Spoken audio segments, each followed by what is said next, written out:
안녕하십니까, 작심입니다. 홍준표 단순하게 페이스북 읽어주기로 시작하다가 JP 레코드가 좋은 콘텐츠로 자리 잡고 있는 것 같아 기쁜 마음 한량 없습니다. 방금 전 올라온 따끈따끈한 홍준표 페이스북 먼저 읽어드리겠습니다. 읽기 전에 먼저 키워드 정리하겠습니다. 오늘은 점령군입니다. 외부에서 와서 점령군처럼 행사하는 후보를 강하게 꼬집었습니다. 후보의 당무 우선권은 제가 2006년 혁신위원장 할 때 만든 후보의 잠정적인 권한에 불과하지 만능이 아닙니다. 대선을 원만하게 치르기 위해 후보에게 당대표와 협의하여 대선을 치르게 하려는 것이지요. 제가 후보였다면 이런 정신에 입각하여 당은 이준석에게 맡기고 후보 정무팀과 일정 담당 비서 실선팀으로 대선을 치루었겠지요. 대선 후보가 당무에 매몰되면 안 되지요. 마치 점령군처럼 보이는 짓은 해서는 안 됩니다. 당과 함께 가는 대선만이 한마음으로 승리할 수 있습니다. 김우현님의 댓글, 당의 정체성도 문제가 되는 이런 대선 선대위는 처음 봅니다. 후보자부터 오락가락하는 회색 분자로 보입니다. 참으로 아쉽습니다. 홍카가 대선 후보가 안 되어 이런 혼란이 온 것 같습니다.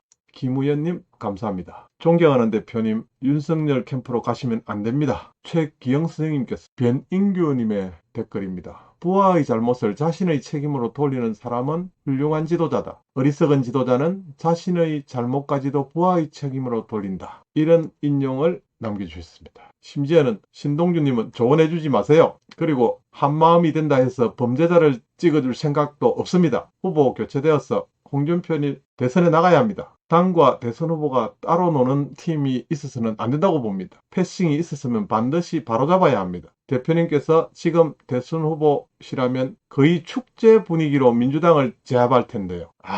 그러게 말입니다. 아쉽습니다.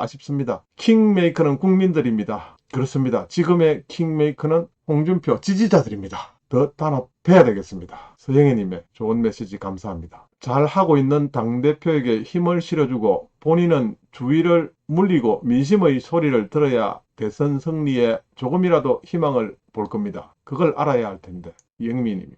시성님의 메시지는 더 멋집니다. 윤희 우파 행세를 하고 국힘당에 있는 한 당도 투표도 버릴 겁니다. 정말 아닌 거는 아닙니다. 구태 기득권에게 반복적으로 끌려다니는 정치인들과 지지자들 신물이답니다. 좋아요 한 100개 정도 100번 하면 안 되네요. 누르니까 다시 지성님 감사합니다. 예, 이렇게 많은 댓글들이 소개되고 있는 다음에 다시 소개해드리고 오늘 후반부에 더 재미있는 지금은 조선일보 뒤로 살짝 숨어있는 조원산의 멋진 글 하나 소개해드립니다.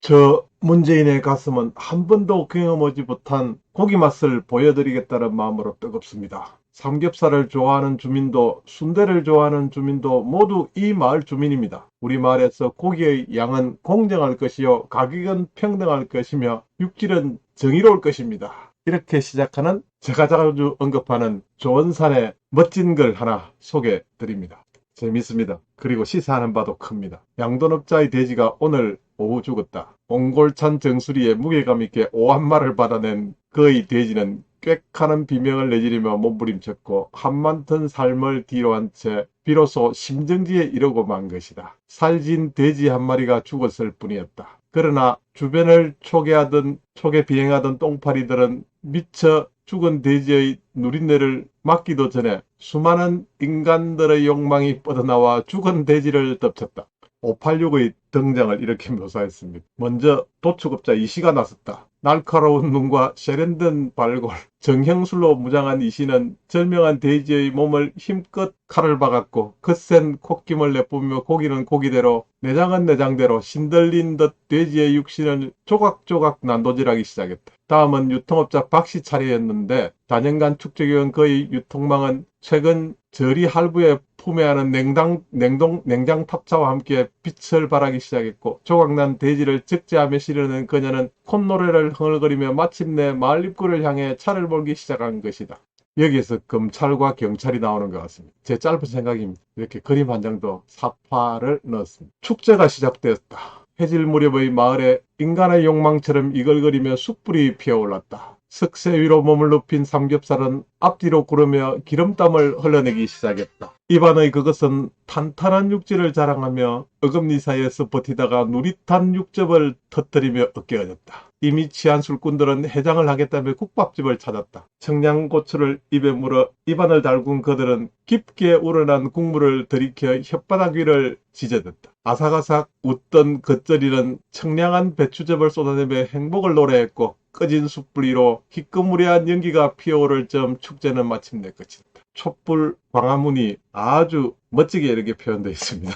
마을 사람 중 배를 채우지 못한 자는 하나 없었고 깊게 취하지 않은 자 또 하나 없었다. 이불 속을 파고든 촐로가 거센 트림을 내뿜었다. 그의 입에서 돼지 누른내가 흘러나왔다. 마을 들판 위로 기름진 풍요가 자르르 번져나갔다. 그런데 다음날 오후 마을 이장이 사망했다. 그의 황망한 죽음에 촐로들은 긴급 주민회의를 열어 사태 파악에 나섰다. 굳이 설명은 안 하겠습니다. 그는 평소 당뇨, 고지혈증과 지병이 있었는데 어제 먹은 기름진 음식과 소주가 안 그래도 벌집이 된 그의 심혈관계에 치명적 손상을 입혔을 거라는 의견이 지배적이었다. 그때였다. 마을 돼지들의 생사를 거머쥔 이장의 권한은 막강했는데 평소 이장 지위를 탐내던 어느 유지가 주민들을 모아놓고 일장연설을 내놓은 것이다. 제 가슴은 한 번도 경험하지 못한 고기를 맛보여 드리겠다는 마음으로 뜨겁습니다. 삼겹살을 좋아하는 주민도 순대를 좋아하는 주민도 모두 이 마을 주민입니다. 우리 마을에서 고기의 양은 공정할 것이요 가격은 평등할 것이며 육질은 정의로울 것입니다. 그의 말이 끝나자 주민들은 감격해 울부짖기 시작했다. 그리고 누군가가 준비했다는 듯 품속에서 촛불을 꺼내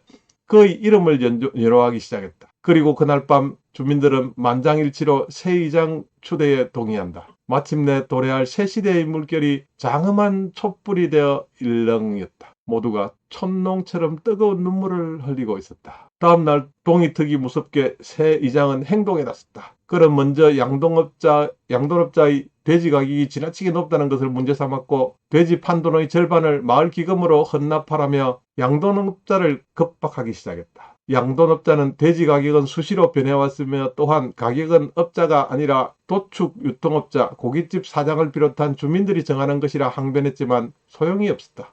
제 돈의 절반이나 뜯길 마음은 없었던지라 그는 결국 고육지책을 썼다. 돼지를 숨겨두기 시작한 것이다. 마을 곳곳에 숨겨둔 그의 돼지가 밤마다 꽥꽥대며 울었다. 주민들은 이것이 도통 무슨 소리인가 의아해했지만 새 시대가 다가오는 소리라며 대수롭지 않게 여긴 그들은 곧 잠자리에 들 수 있었다. 이 부분이 태극기 집회 부분 같습니다. 결국 돼지는 씨가 말랐고 고기 가격은 폭등했다. 먼저 삼겹살 가격이 오르자 다음은 목살, 다음은 한정살 갈비순이었다. 그뿐이 아니었다. 고기 가격이 오르자 부속 순대 가격마저 꿈틀대기 시작한 것이다. 이 부분이 부동산 쪽 소개하는 것 같은 느낌이 듭니다. 결국 돼지고기 씨가 말라붙었고 돼지를 이용하는 모든 유통 음식이 자취를 감추었다. 모두가 고기를 먹지 못해 눈이 퀭했고 입가에는 마른 침이 눌어붙어 있었다. 더러는 다리에 힘을 붙지 못해 지팡이를 짚었고 더러는 들것에 실려 마을 밖으로 던져졌다. 3년이 지났다. 마을에 다시 축제가 열렸다. 집 밖으로 기어나온 주민들이 모여들었다. 그들 앞에 고기가 내어졌다. 주민들은 말없이 접시를 내려다본다. 얇은 대패 삼겹살 한 장이 바람에 나부끼고 있었다. 숯불 역시 보이지 않았다. 머리가 깨진 듯 붕대를 감고 있던 누군가가 말했다. 위대한 촛불 마을이니 숯불 대신 촛불에 구워 드시지요. 그러자 사람들은 말없이 촛불을 꺼내 불을 댕겼다. 촛불이 타오르며 그들의 얼굴을 밝혔다. 움푹 꺼진 눈 주변은 흡사 구멍이 난 듯했다. 그러나 놀랍게도 그들은 웃고 있었다. 이미 그들 머릿속에 삼겹살과 족발, 순댓국은 없었다. 눈앞의 대패 삼겹살만 있을 뿐이다. 고기의 양은 공정하게 씨가 말랐고 가격은 평등하게 폭등했으니 육질은 얇고 정의로워 미칠 지경이로구나. 멋진 글입니다. 이런 조언선이 탄생하는 배경은 블로그 글 하나에 청와대 게시판을 향해서 들불처럼 퍼져나가다가 그 들불을 재빨리 잡은 조갑재 선생님이 기름을 붓자 조선일보가 돈과 권력으로 조언선을 바로 잡아버렸습니다. 예, 미디어의 무서움은, 미디어 권력의 무서움은 어쨌든 우리의 가려운 부분을 긁어주고 있는 건 사실이고 글이 너무 재미있습니다. 술에 취한 촐로가 나점막이 엎조렸을 때 숨은 돼지들이 꽥꽥대며 울부짖기 시작했다. 그러나 마을 사람들은 못 들은 셈 치기로 했다. 그래야 살 수 있을 것 같기 때문이다. 지금 이 부분이 이재명 등장 아닙니까? 마을 뒤편 헛간에 누릿한 고기 내음과 함께 연기가 피어올랐다. 이장과 한톡속이 된 양돈업자가 이장과 그의 무리를 위해 두툼한 삼겹살을 굽고 있었던 것이다. 그러나 주민들은 이 또한 못 본 셈치기로 했다. 그래야 울지 않을 수 있기 때문이다. 야, 이 조은산의 풍자는 정말 거의 환상적이네요. 마을은 행복을 되찾았다. 불어온 바람에 마을 입구의 이정표가 삐걱대며 울었다. 그 마을 이름은 제인군 민주업 이재면 대장동 환장리였다. 긴 글인데 읽다 보니까 금방 시간이 지나가 버리네요. 작심삼일 비기열기 잔소리 집어치우고 재밌는 글 하나 소개해드렸습니다. 감사합니다.